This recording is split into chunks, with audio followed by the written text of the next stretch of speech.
So guys, ang aking aglonema.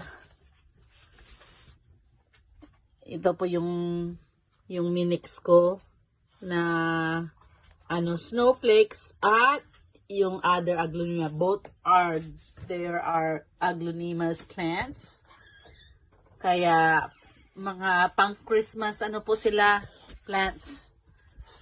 Kaya, ang ganda, 'di ba? Ang laki na nila. Nasa loob lang sila po ng aking kwarto. At tingnan mo, lumago naman siya. Noon hindi ako makabuhay-buhay ng aglonema, namamatay. Ngayon nagkaroon ako na ng green thumb. Ayan guys, kaya gagawin ko, ililipat ko po ito para lalo po siyang lumago.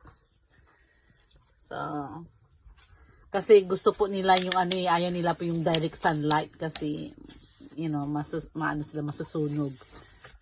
Mas more gusto nila yung yung